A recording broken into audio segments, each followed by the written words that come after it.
رات کے 10 بجے ہیں۔ السلام علیکم، یہ ریڈیو پاکستان ہے۔ ایاز اسلم سے خبریں سنیے۔ پہلے اہم خبروں کا خلاصہ۔ وزیر اعظم نے حالیہ گیلپ سروے پر اطمینان کا اظہار کیا ہے، جس میں پاکستان کی معاشی سمت پر کاروباری اداروں کے اعتماد کا اظہار کیا گیا ہے۔ نائب وزیر اعظم نے کہا ہے کہ حکومت ملک بھر میں قیمتوں میں استحکام کو یقینی بنانے کے لیے پرعزم ہے۔ وفاقی وزیر برائے قومی غذائی تحفظ نے معیشت کے اہم ستون کے طور پر کپاس کی بحالی کے عزم کا اعادہ کیا ہے۔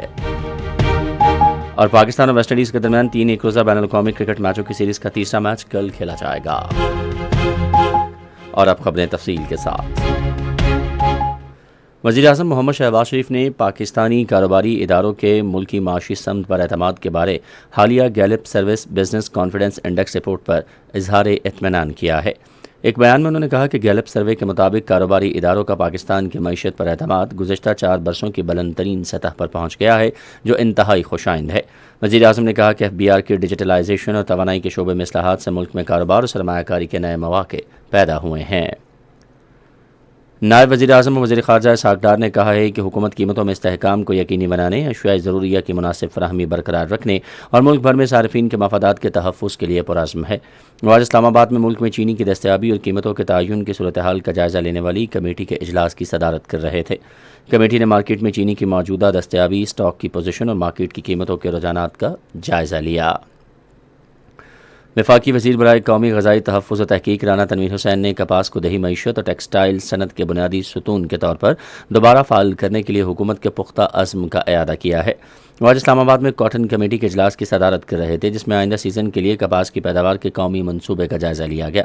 انہوں نے کہا کہ کپاس قومی برآمدات، غذائی تحفظ اور لاکھوں کسانوں کے روزگار کے لیے نہایت اہم ہے۔ انہوں نے تمام متعلقہ فریقین پر زور دیا کہ وہ پیداوار میں رکاوٹوں کو دور کرنے کے لیے مل کر کام کریں۔ ملک بھر میں 79واں یوم آزادی اور مارکہ حق میں بھرپور فتح کا جشن منانے کے لیے تیاریاں عروج پر ہیں۔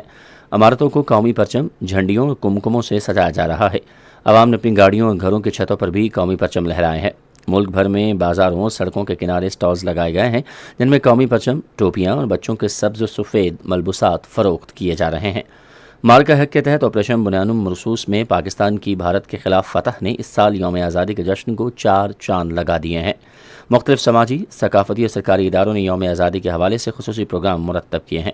ریڈیو پاکستان بھی اس دن کی مناسبت سے خصوصی پروگرام نشر کرے گا۔ قومی اسمبلی نے متفقہ طور پر ایک قرارداد منظور کی ہے، جس میں وفاقی اور صوبائی حکومتوں پر زور دیا گیا ہے کہ وہ 1500ویں عید میلاد النبی صلی اللہ علیہ وآلہ وصحبہ وسلم کو شایان شان طریقے سے منانے کے لیے ضروری اقدامات کریں۔ پیر سید فضل علی شاہ جیلانی کی طرف سے پیش کی گئی قرارداد میں اعلیٰ سطح پر میلاد کے پروگرام منعقد کرنے، سرکاری اور نجی عمارتوں پر چراغاں کرنے اور خاتم النبیین حضرت محمد مصطفیٰ صلی اللہ علیہ وآلہ وصحبہ وسلم کی تعلیمات کے فروغ کی اہمیت پر زور دیا گیا ہے۔ حج درخواستوں کی وصولی کا دوسرا مرحلہ شروع ہو گیا ہے۔ وزارت مذہبی امور کے آن لائن پورٹل اور نامزد بینکوں کے ذریعے درخواستوں کی وصولی کا عمل ہفتے کے روز تک جاری رہے گا۔ دوسرے مرحلے میں غیر رجسٹرڈ عازمین حج بھی درخواست دے سکتے ہیں۔ بیرون ملک مقیم پاکستانی بھی قریبی عزیز و اقارب کے ذریعے نامزد بینکوں میں حج کے لیے درخواست دے سکتے ہیں۔ بیرون ملک مقیم افراد کو وطن واپسی پر میڈیکل فٹنس سرٹیفکیٹ جمع کرانا ہوگا۔